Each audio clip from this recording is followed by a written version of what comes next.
प्रिय भक्तों, 5 दिनों तक मनाए जाने वाले यह दीपावली के महापर्व में धनतेरस का त्योहार सबसे पहले त्रयोदशी को मनाया जाता है और हिंदू पौराणिक मान्यता के अनुसार धनतेरस की तिथि पर भगवान धन्वंतरी का जन्म हुआ था। भगवान धन्वंतरी को आयुर्वेद और अच्छी सेहत के देवता के रूप में पूजा जाता है। दिवाली धनतेरस के दिन भगवान धन्वंतरी की पूजा करने से जीवन में सुख, समृद्धि, ऐश्वर्य और अच्छी सेहत का आशीर्वाद प्राप्त होता है। और साथ ही धनतेरस के दिन कुछ विशेष वस्तुएं खरीदने से घर में शुभता आती है। यह बड़ा ही शुभ माना जाता है। धनतेरस के दिन हर तरह के शुभ कार्य आरंभ किए जा सकते हैं। ऐसी मान्यता है कि धनतेरस के दिन हम जिस भी वस्तु की खरीदारी करके लाते हैं उसमें 13 गुना की वृद्धि होती है। तो आज की वीडियो में आपको बताऊंगी कि आपको इन 13 विशेष चीजों में से आपको कुछ ना कुछ वस्तुएं अवश्य खरीदनी चाहिए। अगर आप ये 13 वस्तुएं ना खरीद पाएं तो इसमें से आपको जो भी सामर्थ्य हो वो वस्तु आप अपने घर खरीद कर ला सकते हैं। तो सबसे पहली वस्तु यह है नई झाड़ू। धनतेरस के दिन नई झाड़ू खरीदना बहुत शुभ माना जाता है। झाड़ू को माँ लक्ष्मी जी का प्रतीक माना जाता है और ऐसा कहा जाता है कि नई झाड़ू का धनतेरस के दिन पहले पूजा करके उसका प्रयोग करने से घर की सारी नकारात्मक ऊर्जा दूर हो जाती है और घर में सुख समृद्धि का वास होता है। अगर हो सके तो समर्थ हो तो धनतेरस के दिन एक झाड़ू का गुप्त दान करना चाहिए। इससे आप मंदिर में, किसी चौराहे पर जिसे किसी जरूरतमंद व्यक्ति उस झाड़ू को उठाकर ले जाए, वहां पर आपको झाड़ू रख देना चाहिए। दूसरी वस्तु है साबुत धनिया, खड़ा धनिया। धनतेरस के दिन आप कुछ खरीदे ना खरीदें, लेकिन झाड़ू और धनिया जरूर खरीद लीजिएगा। यह जो 2 चीजें हैं बड़ी आसानी से खरीदी जा सकती हैं। तो धनिया इस दिन आप खरीद कर लाइएगा। दीपावली के दिन पूजन करने के बाद आप उस धनिया को अपने ही घर में क्यारी में या गमले में डालकर रोप दीजिए। ऐसा करने से कहा जाता है कि घर में आपके जो धन है उसमें बरकत होने लगती है। अगर आए दिन अनावश्यक रूप से खर्चे होते हैं तो उसमें भी रोक लग जाती है।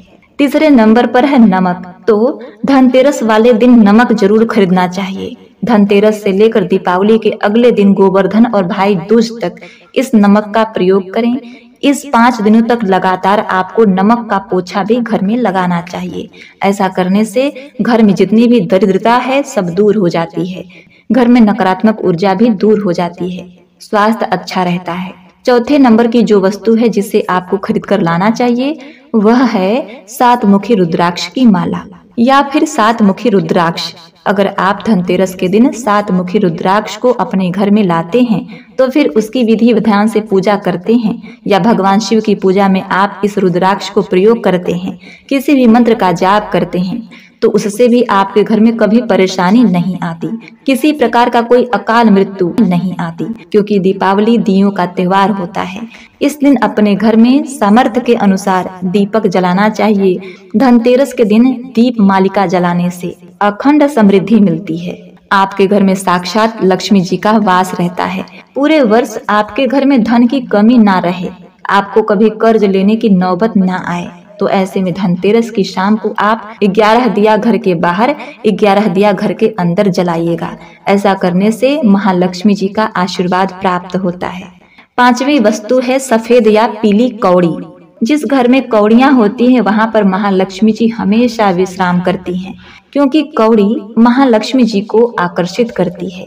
इसीलिए आप धनतेरस के दिन 5 हो, 7 हो, चाहे 11 हो, आप धनतेरस को कौड़ियां जरूर खरीद कर घर में लाइएगा और धनतेरस की शाम को या फिर दीपावली की रात को इनकी पूजा करके रोली, अक्षत, कुमकुम अर्पित करके फिर एक लाल कपड़े में बांधकर आपको अपने घर में जहां पर भी आप धन रखते हैं वहां रख देना चाहिए। हर साल आप यही पुरानी कौड़ियों की पूजा कर सकते हैं। हर साल आपको कौड़ियां खरीदने की आवश्यकता नहीं है। यदि आप नई कौड़ी खरीदना चाहते भी हैं तो पुरानी कौड़ी को आप जल में प्रवाहित कर दीजिएगा। 6ठी वस्तु है श्री यंत्र। देखिए, श्री यंत्र खरीदते समय देख लीजिएगा कि उन पर सभी चिन्ह अंकित होने चाहिए, सभी निशान होने चाहिए। श्री यंत्र की पूजा जिस घर में नियमित रूप से होती है तो उस घर में अचल रूप से लक्ष्मी का वास होता है। कभी भी उस घर में धन का अभाव नहीं रहता। श्री यंत्र की उत्पत्ति को लेकर धार्मिक पुराणों में कई कथाएं मिलती हैं। एक बार महालक्ष्मी अप्रसन्न होकर पृथ्वी से वैकुंठ लोक चली गईं। माता के रुष्ट हो जाने से धरती पर बहुत सारी समस्याएं प्रकट हो गईं। तो एक बार श्रेष्ठ ऋषि वशिष्ठ जी ने निश्चय किया कि मैं लक्ष्मी जी को प्रसन्न करके पृथ्वी पर लाऊंगा। जब मुनि वशिष्ठ जी वैकुंठ जाकर माता लक्ष्मी जी से मिले तो उन्हें पता चला कि माता लक्ष्मी तो अप्रसन्न है और वे किसी स्थिति में धरती पर पृथ्वी पर आने को तैयार नहीं हैं। तब वशिष्ठ जी ने वहीं पर बैठकर भगवान विष्णु की आराधना शुरू कर दी। भगवान श्री नारायण ने प्रसन्न होकर मुनि वशिष्ठ को अपने दर्शन दिए। वशिष्ठ जी ने श्री हरि विष्णु से कहा, हे प्रभु, हम पृथ्वी पर बिना लक्ष्मी जी के बहुत दुखी हैं। हमारे सारे आश्रम उजड़ गए हैं, धरती पर वैभव समाप्त होने वाला है। यह सुनकर भगवान विष्णु वशिष्ठ मुनि को साथ लेकर माता लक्ष्मी जी के पास गए और उन्हें मनाने की कोशिश की, लेकिन फिर भी लक्ष्मी जी नहीं मानी। तब उन्होंने कहा कि मैं किसी भी स्थिति में पृथ्वी पर वापस जाने को तैयार नहीं हूँ। जब चारों दिशाओं में माता लक्ष्मी के पृथ्वी पर वापस न आने की बात फैल गई, तब देवताओं के गुरु बृहस्पति जी ने युक्ति सुझाई। उन्होंने कहा कि अब श्री यंत्र साधना ही एकमात्र उपाय बचा है, जिससे माता लक्ष्मी जी को धरती पर आना ही पड़ेगा। गुरु बृहस्पति जी के निर्देशों से श्री हरि विष्णु ने धातु पर श्री यंत्र का निर्माण किया और उसे मंत्र सिद्धि प्राण प्रतिष्ठा युक्त करके दीपावली के 2 दिन पूर्व धन त्रयोदशी को श्री यंत्र पर स्थापित करके विधि विधान से उनका पूजन किया। पूजन समाप्त होते ही माता लक्ष्मी जी को वहां आना ही पड़ा और तब वे बोली कि मैं किसी भी स्थिति में यहाँ आने के लिए तैयार नहीं थी, ये मेरा प्रण था, परंतु बृहस्पति जी की युक्ति से मुझे आना ही पड़ा।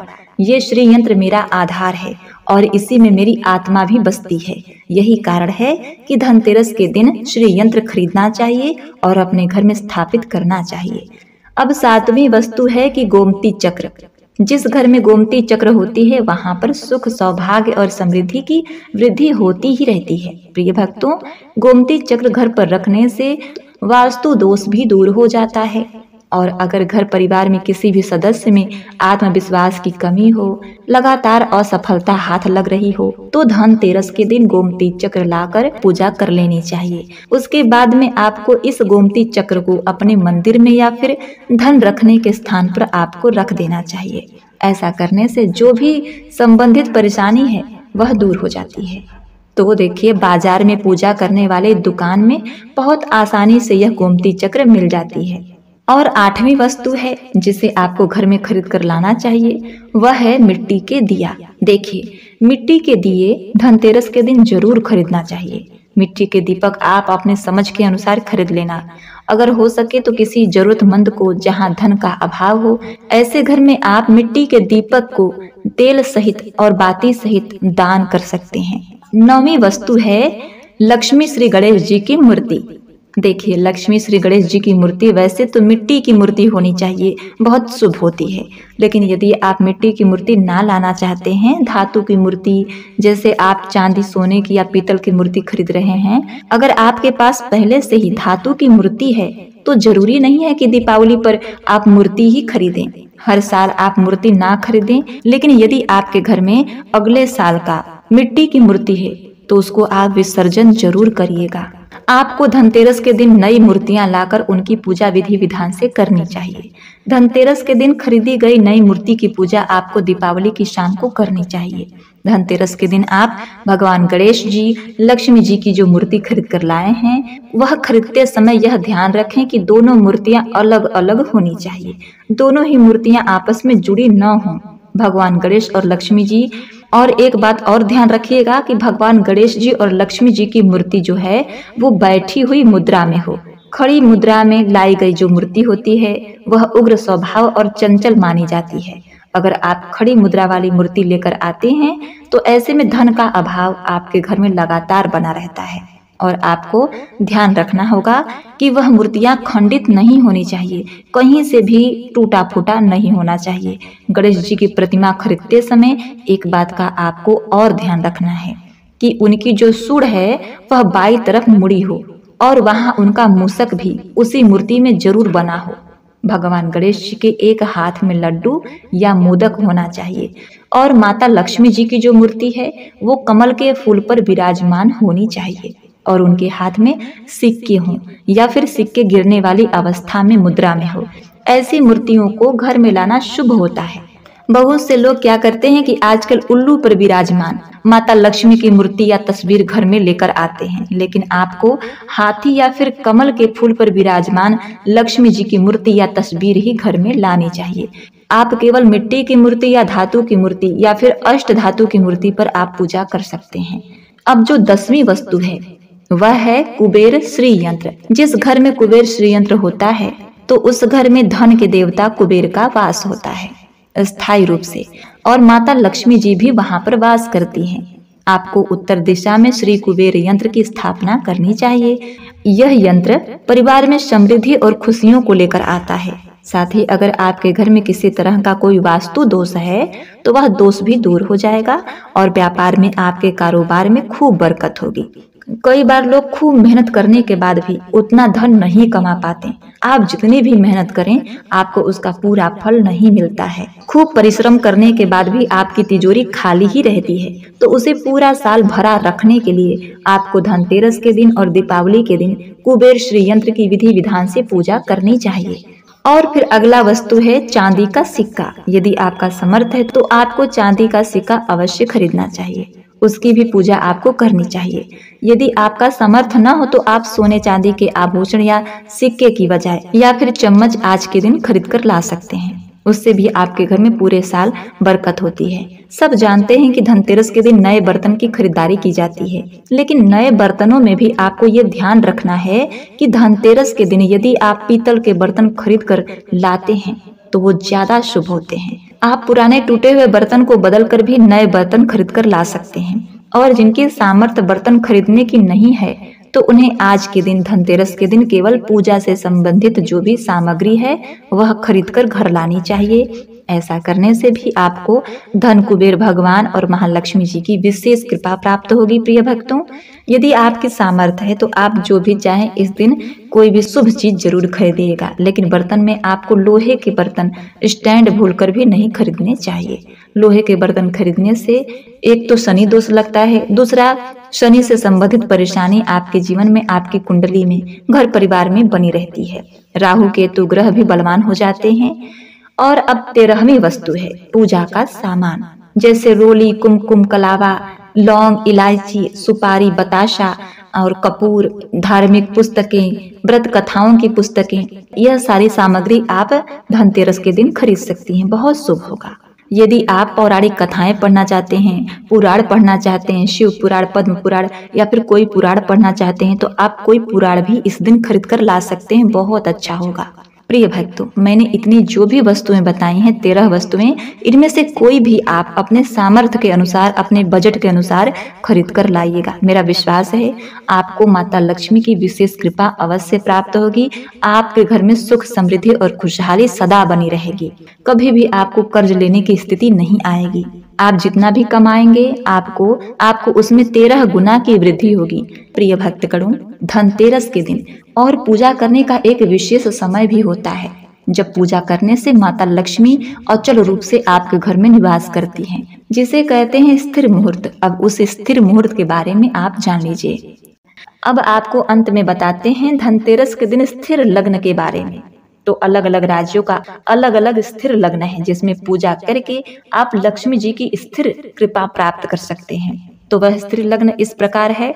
उत्तर प्रदेश का स्थिर लग्न होने वाला है शाम के 7:04 से लेकर शाम के 8:06 तक, और बिहार में यह समय होगा 6:49 से लेकर 7:49 तक। मध्य प्रदेश में स्थिर लग्न होगा शाम के 7:04 से लेकर शाम के 8:21 तक। झारखंड का स्थिर लग्न है शाम के 7:11 से लेकर शाम के 8:19 तक, और गुजरात में है शाम के 7:04 से लेकर शाम के 8:41 तक।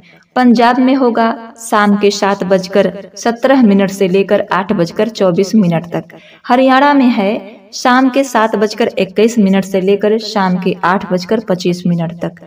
राजस्थान का स्थिर लग्न जो है वह होगा शाम के 7:24 से लेकर शाम के 8:26 तक। आंध्र प्रदेश का स्थिर लग्न है शाम के 7:10 से लेकर शाम के 8:01 तक। दिल्ली का जो है स्थिर लग्न वह है शाम के 7:16 से लेकर शाम के 8:20 तक। नेपाल का स्थिर लग्न होने वाला है शाम के 7 बजे से लेकर 8 बजकर शाम के 8:03 तक। अरुणाचल प्रदेश का जो है वह शाम के 6:13 से लेकर शाम के 7:15 तक। असम का स्थिर लग्न है शाम के 6:22 से लेकर शाम के 7:23 तक। गोवा का स्थिर लग्न है शाम के 7:50 से लेकर शाम के 8:39 तक। हिमाचल प्रदेश का स्थिर लग्न है शाम के 7:11 से लेकर शाम के 8:19 तक।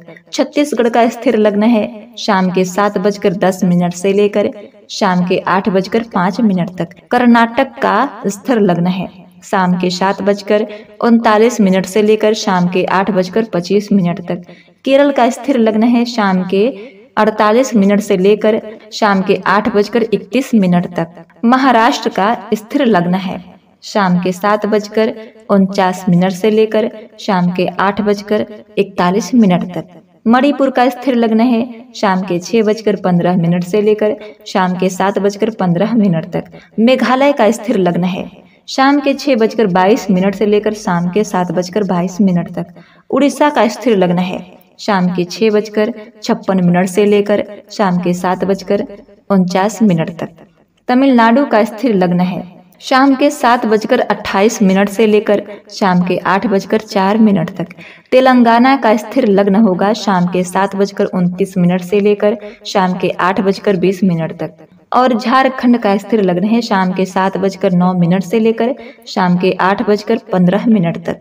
बंगाल का स्थिर लग्न है 6:41 से लेकर 7:38 तक। जम्मू कश्मीर का स्थिर लग्न है शाम के 7:17 से लेकर शाम के 8:27 तक। तो प्रिय भक्तों, यह जो स्थिर लग्न है हमेशा शाम के समय होता है। तो धनतेरस के शाम के समय आप इन्हीं बताए गए अपने राज्य के अनुसार स्थिर लग्न में लक्ष्मी जी, कुबेर जी और धन्वंतरी जी की पूजा करिएगा तो आपके घर में अखंड लक्ष्मी का वास होगा, अचल लक्ष्मी का वास होगा। आपको कभी भी तंगी का सामना नहीं करना पड़ेगा। तो आप इस बात को नोट कर लीजिएगा। तो माता लक्ष्मी की कृपा हमेशा आप पर बनी रहे, यही मेरी शुभकामना है। भक्तों, आज कार्तिक माह कृष्ण पक्ष की त्रयोदशी तिथि है। आज धनतेरस का महापर्व है। धन का अर्थ है समृद्धि और तेरस का अर्थ है 13वां दिन। धनतेरस अर्थात अपने धन को 13 गुना बनाने और उसमें वृद्धि करने का दिन। आज के दिन ही भगवान धन्वंतरी का प्रादुर्भाव हुआ था, जो आरोग्य औषधि के देवता हैं।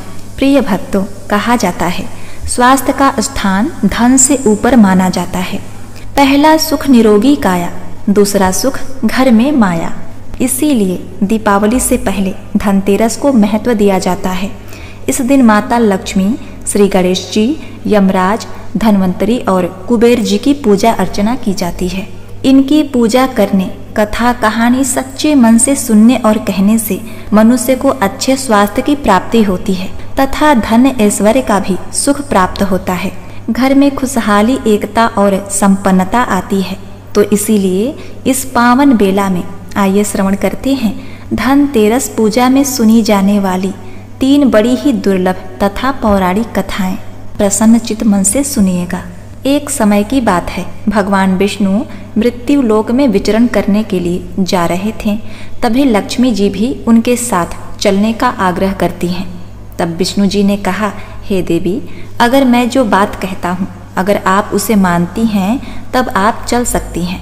तब लक्ष्मी जी उनकी बात मान गईं और भगवान विष्णु के साथ भूमंडल पर आ गईं। कुछ देर बाद एक जगह पर पहुंचकर भगवान विष्णु ने लक्ष्मी जी से कहा कि जब तक मैं न आऊं तुम यहाँ ठहरो, मैं दक्षिण दिशा की ओर जा रहा हूँ, तुम इधर मत आना।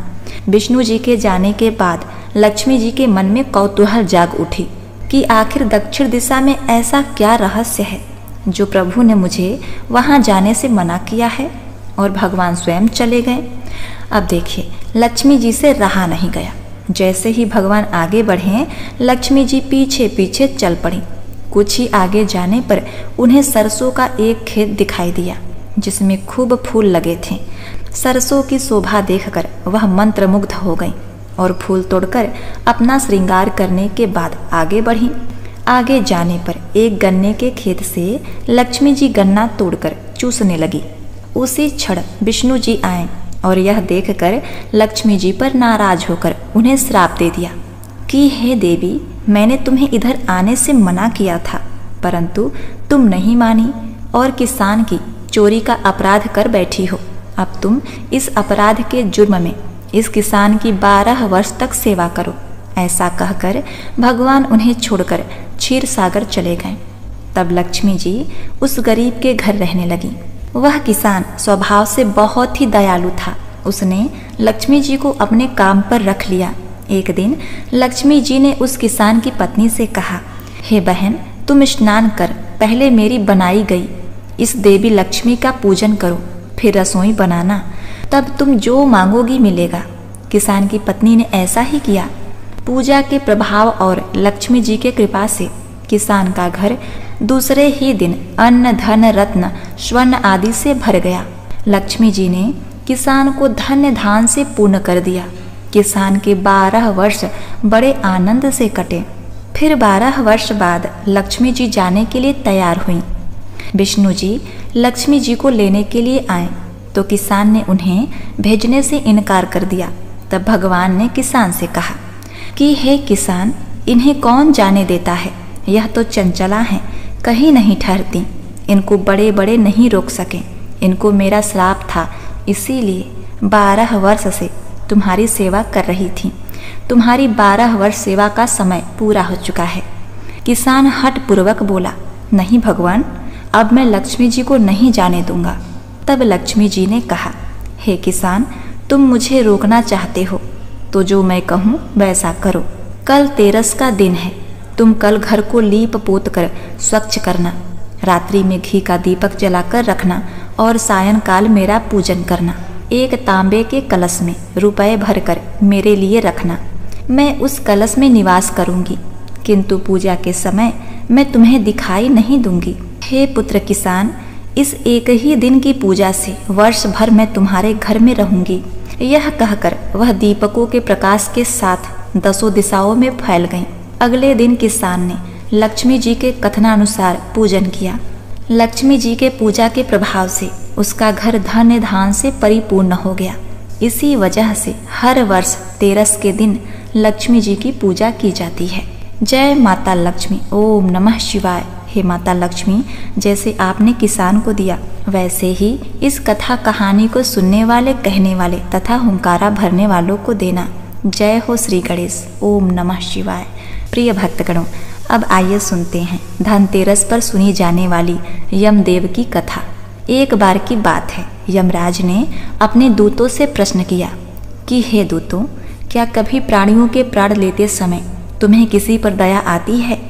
दूतों ने सोचकर कहा, नहीं महाराज, उस वक्त तो हम आपकी आज्ञा का पालन कर रहे होते हैं, हमें किसी पर दया कैसे आ सकती है?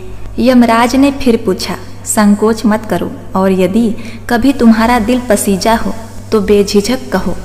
तब यमदूतों ने कहा, सचमुच हे महाराज, सचमुच एक घटना ऐसी थी जिसे देखकर हमारा हृदय पसीज गया था।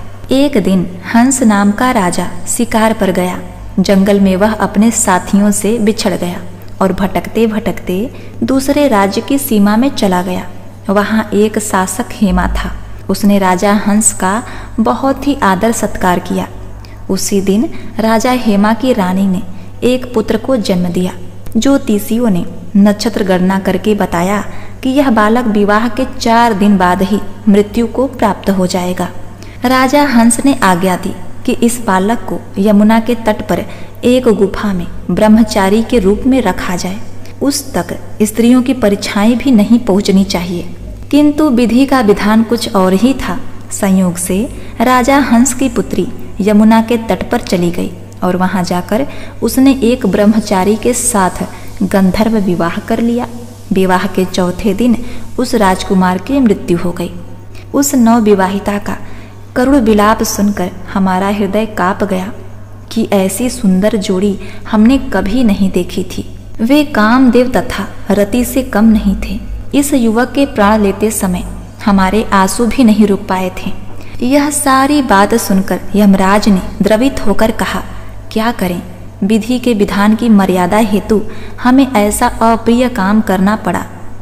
यमदूतों द्वारा पूछे जाने पर यमराज ने अकाल मृत्यु से बचने का उपाय इस प्रकार कहा कि हे दूतों, विधि पूर्वक धनतेरस का पूजन व दीपदान करने से अकाल मृत्यु नहीं होती।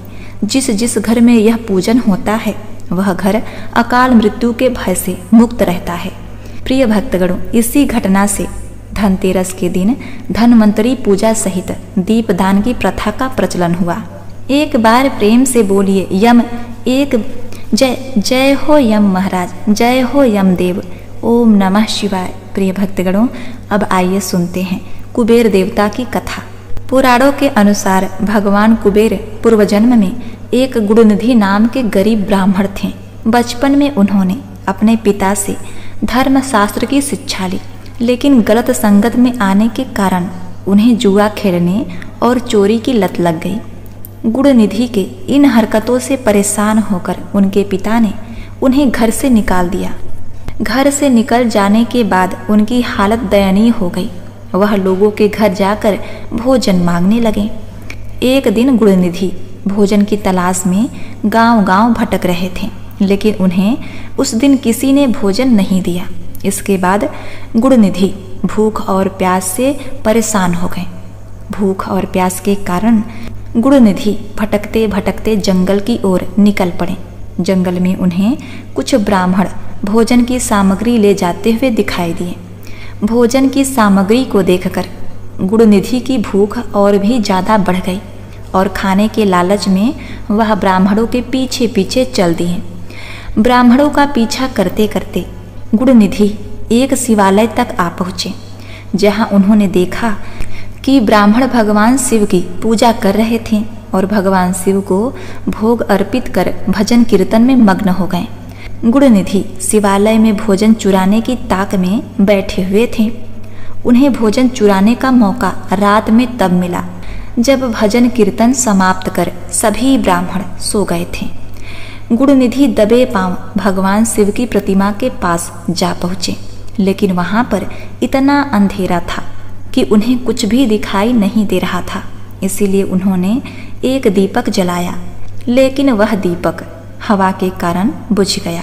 यह क्रम बार बार चलता रहा।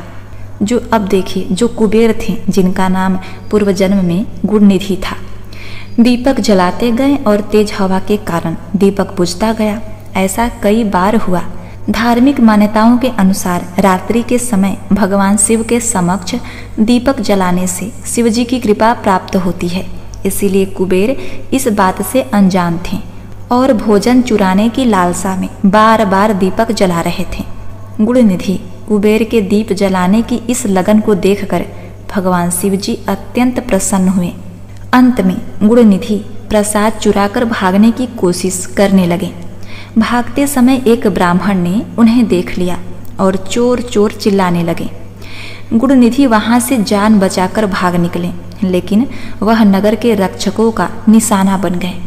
भोजन चुराकर भागते समय गुणनिधि की मौत हो गई, लेकिन अनजाने में उनसे महाशिवरात्रि के व्रत का पालन हो गया था, जिसके कारण वह उस व्रत के शुभ फल के हकदार बन गए थे। अनजाने में भगवान शिव की पूजा हो जाने के कारण गुणनिधि अपने अगले जन्म में गुणनिधि भगवान शिव के परम भक्त हुए थे। वह सदैव भगवान शिव की भक्ति में खोए रहते थे। उनकी इस कठिन तपस्या और भक्ति को देखकर भगवान शिव उन पर प्रसन्न हुए। यह भगवान शिव की ही माया थी, जिसके कारण एक गरीब ब्राह्मण धन के देवता कुबेर कहलाए और संसार में पूजनीय बन गए। भगवान शिव ने कुबेर को देवताओं का कोषाध्यक्ष नियुक्त का आशीर्वाद दिया। इस घटना के बाद से ही कुबेर भगवान शिव के परम भक्त और सेवक के रूप में धन के स्वामी बन गए। इसीलिए हर धनतेरस के दिन माता लक्ष्मी, गणेश जी, यमदेव के साथ कुबेर जी की पूजा आवश्यक होती है। वहीं पर धनतेरस से जुड़ी एक और कथा है कि कार्तिक कृष्ण की त्रयोदशी के दिन देवताओं के कार्य में बाधा डालने के कारण भगवान विष्णु ने असुरों के गुरु शुक्राचार्य की आंख फोड़ दी थी। कथा के अनुसार देवताओं को राजा बलि के भय से मुक्ति दिलाने के लिए भगवान विष्णु ने वामन अवतार लिया और राजा बलि के यज्ञ स्थल पर जा पहुँचे। शुक्राचार्य ने वामन रूप में भगवान विष्णु को पहचान लिया और राजा बलि से आग्रह किया कि वामन कुछ भी मांगे उन्हें इनकार कर देना। उन्होंने कहा, वामन साक्षात भगवान विष्णु हैं, वो देवताओं की सहायता के लिए तुमसे सब कुछ छीन ले जाएंगे। राजा बलि ने शुक्राचार्य की बात नहीं मानी और राजा बलि ने शुक्राचार्य से कहा, देवता मुझसे इतना डरते हैं कि उन्होंने भगवान विष्णु को वामन के रूप में मेरा यज्ञ भंग करने के लिए भेजा है। और राजा बलि ने भगवान विष्णु के वामन रूप द्वारा मांगी गई 3 पग भूमि दान करने का वचन दे दिया। परंतु जब राजा बलि ने दान का पर्ण करने के लिए कमंडल से जल लेकर संकल्प लेने लगे, बलि को दान करने से रोकने के लिए शुक्राचार्य राजा बलि के कमंडल में लघु रूप धारण करके प्रवेश कर गए, जिससे कमंडल से जल निकलने का मार्ग बंद हो गया। वामन भगवान शुक्राचार्य के चाल को समझ गए। भगवान वामन ने अपने हाथ में रखे हुए कुशा को कमंडल में ऐसे रखा कि शुक्राचार्य की एक आंख फूट गई। शुक्राचार्य छटपटाकर कमंडल से निकल आए। बलि ने संकल्प देकर 3 पग भूमि। इसके बाद भगवान वामन ने अपने एक पैर से संपूर्ण पृथ्वी को नाप लिया, दूसरे पग से अंतरिक्ष, तीसरा पग रखने के लिए कोई स्थान नहीं रहा। इस पर बलि ने अपना सिर वामन भगवान के चरणों में रख दिया। राजा बलि दान में अपना सब कुछ गवा बैठे। इस तरह बलि के भय से देवताओं को मुक्ति मिली और बलि ने जो धन संपत्ति देवताओं से छीन लिया था, उससे कई गुना धन संपत्ति देवताओं को मिल गई। प्रिय भक्तों, इस उपलब्धि में भी धनतेरस का त्यौहार मनाया जाता है। इस दिन धन संपत्ति में 13 गुना बढ़ोतरी होती है, तो इस दिन का लाभ आप अवश्य ही उठाएं। प्रिय भक्तों, उम्मीद करती हूँ यह कथा आपको बेहद ही पसंद आई होगी। अगर आपको हमारी यह कथा पसंद आई है तो हमारे इस वीडियो को एक लाइक कर दीजिए और कमेंट में जय माता लक्ष्मी अवश्य लिखिएगा।